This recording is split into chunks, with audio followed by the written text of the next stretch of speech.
a game. How many games y'all play? You just lost a game. It's one game. Come on, get it up. What's the deal? Why are you down about one game? It's a game I really wanted to win. There's going to be many games in life. Let me help you with life. That's what I am. I'm a life coach. I want to help you with life. Here's two things you need to remember. We'll test on this a little bit later on. Two things. You got to respect people. If you're at a facility and you're with people and you're compacted in there for a week, you got to respect people on your team. You got to respect the sponsors. You got to respect those that are in charge there. You got to respect the people. Don't do anything to damage anybody's property. Don't do anything to damage anybody's personal items. You got to respect people. You need to pick up on that if you want to win the game. Secondly, you got to respect the facilities. You know, you're just visiting down here this week. You got to respect the facilities. We're guests down here. We want to leave this place better than the way we found it. Let me tell you, maybe you've never heard of this in your short life, but here's the thing I want to leave with you. You've got to be living proof of a loving God to a watching world, because you represent not only the Lord Jesus Christ, you represent Sagemont Church, and you represent our student ministry here at Sagemont. So if you want to win a game, you want to win life, two things you got to remember. Respect other people and respect the facilities. What does that have to do with anything? Well, I'm just telling you that's how you're going to win in life. I don't know about the game.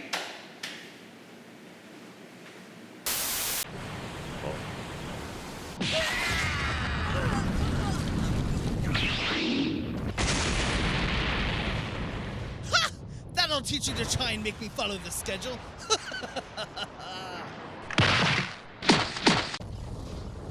Stop not dying!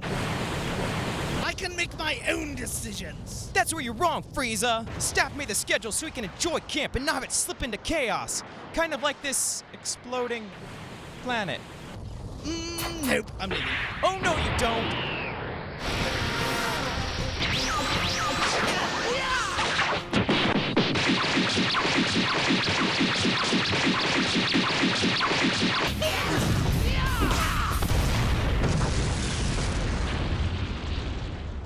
Why, you little...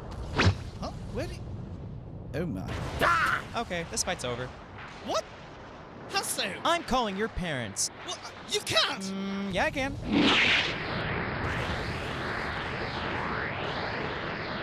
Call my parents, will you? Think you're so powerful and clever? Take this! Okay, enough of this. No! Oh, dear.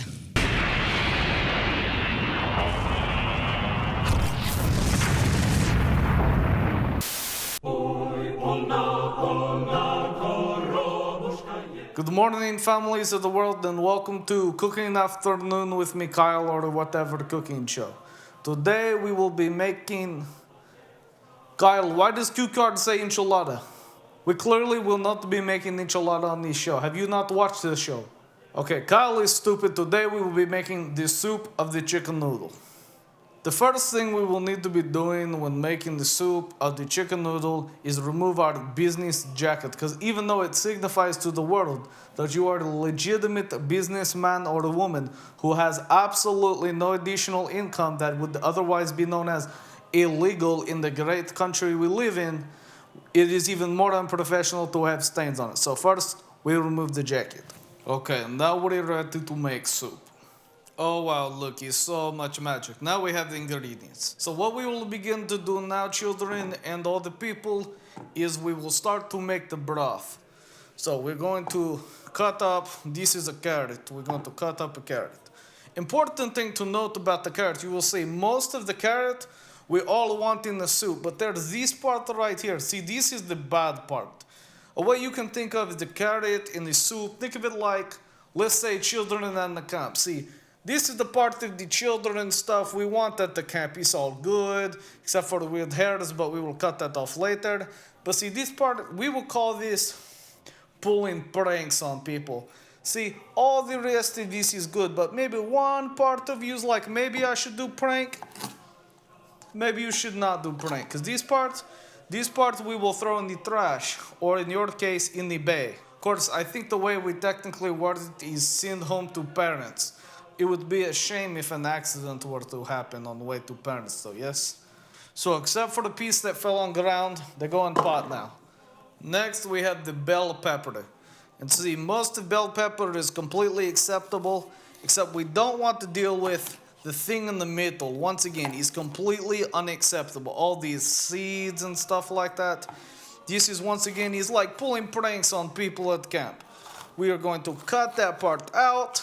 And then once we have chance, we will put it into garbage disposal and turn it on. Okay, there you done. Now we have bell pepper in the soup. Next part is worst. You take these like celery or something. Is honestly, literally like one of the more disgusting things you could ever do to anything. These only ever taste good in the ranch at the buffalo wing place. So we put these in the soup. We go whap, whap, whap, whap. Next part essential for the chicken noodle soup is the jalapeno. Once again, we cut off the bad part, prank part, and then we go chop, chop, all the jalapeno going. Smell like chicken noodle soup already. Next, I like to throw in the habanero pepper, and you see how there's little part that we've been cutting out? It doesn't even have to be like big prank. It can just be a little prank. We do not care. The prank go away. And the rest of the part that's not prank go all happy in the soup. Next, we're going to add water. So we come over here. It's important to make sure you use the part that is like the showered head and not like just poured on there, because it will make the vegetables think it is raining and they will taste better. Okay, now we let that sit in the water. Now's a good time to go ahead and take all the nasty prank children and throw them in the garbage, because that is what they are. They're garbage dumpster person who pulls pranks on people because they think you're so funny. Now we get to one of the most important parts when making chicken noodle soup. You add the tapatio. Just shake it, shake it, shake it, shake it, shake it. Next we add the seasoning, we add the pepper and the salt. Best way to start a soup in the pot is with the knife, because the knife has all the good vegetable juices and such on it, so it helps maintain the flavor. So when you use Pythagorean theorem, soup should probably be in the oven at like 400 degrees so it does not get burnt on the edges. So we set that right now. So oven is now preheating. You're ready for the easy part of the chicken noodle. So what you do is you go to store, get off-brand chicken noodle soup. Do not get Campbell's, because people will taste it and they'll be like, it tastes just like Campbell's, and then they will go in garbage can. And besides seeing all the prank kids, they will see the Campbell's can and they will know. Take off the lid. Be careful with the lid because it is very sharp. So we throw it in there with the prank kids, because if they get caught by something, who cares? And we go ahead and we add the soup. Okay, once you have added the rest of our off-brand soup, we go ahead, we take pot and we put it in the oven for about 20 minutes to an hour. It just kind of depends. You need to feel it out. Feel free to be creative. And now we go to commercial.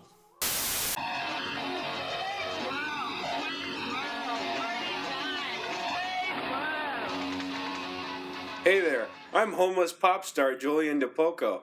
This is my parole officer, Officer McCready. Party on, Julian. Party on, Officer McCready.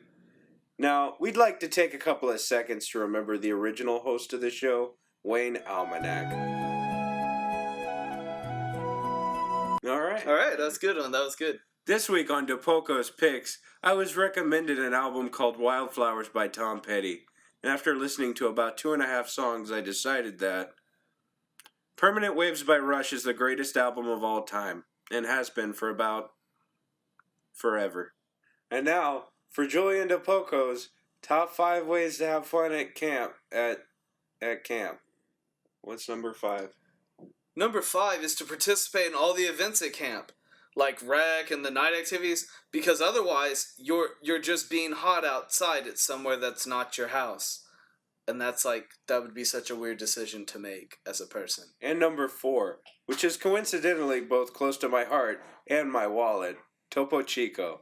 You can get it from any of the surviving members of Tercy Lane. Topo Chico.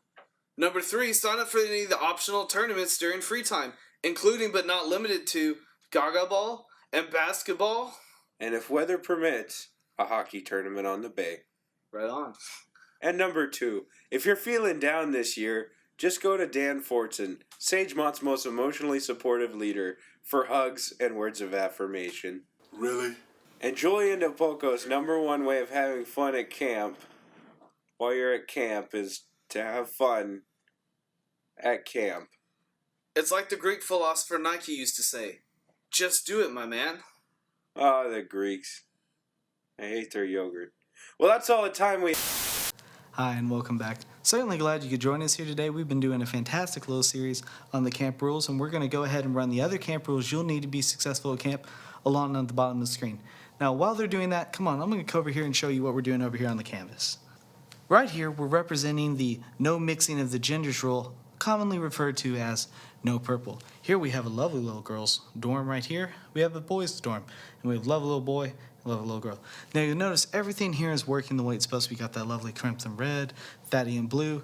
It's all working good. Now you'll notice here, let's get some of that nice fatty and blue on the brush here. And I'm just going to try and go into the girls' dorm, and we're just going to try and keep it red right here. So we're going to do this, and now you'll notice the blue's just not quite the right color we need it to be.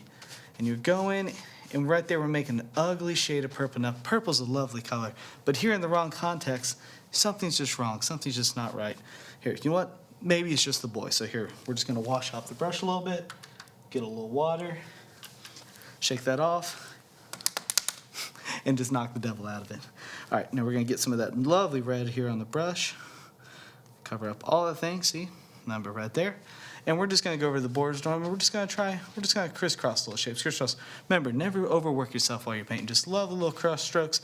And once again, the red is just not the right color. See, once the colors are out of place, it makes no good. So we don't want purple when we're doing that. And so even though we have no problem with boys and girls interacting, there's certain times and places. So there needs to just be proper separation. Now you notice this isn't just a wall or anything like that. We can still see each other and interact, but there are boundaries that we need to adhere to. And that boundary can be best summed up, little old saying I like to call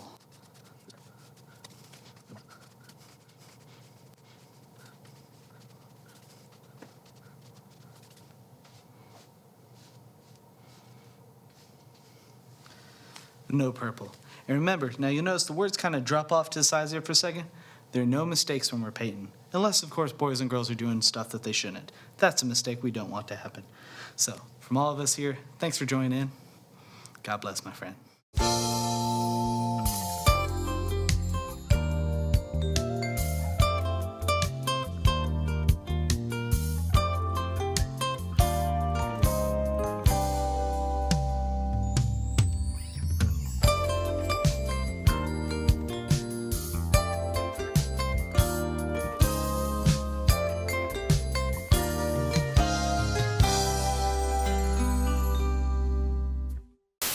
Okay, so now our soup is done in the oven. We take it out. We add the rest of the tapatio to the soup. Give it a nice, real bold, spicy flavor. Okay, so now we try the fruits of our label. We take the soup. Oh yes, very good. See, you get the boldness of the chicken mixed in with all of the peppers. And because we add the tapatio, cannot taste celery. Celery is like poof, not exist. So just remember, everyone cooperate. We make the soup or camp work. And anyone that is the pranksters, we cut them up. We throw them in the dumpster where they belong. We will see you next week. This is Mikhail.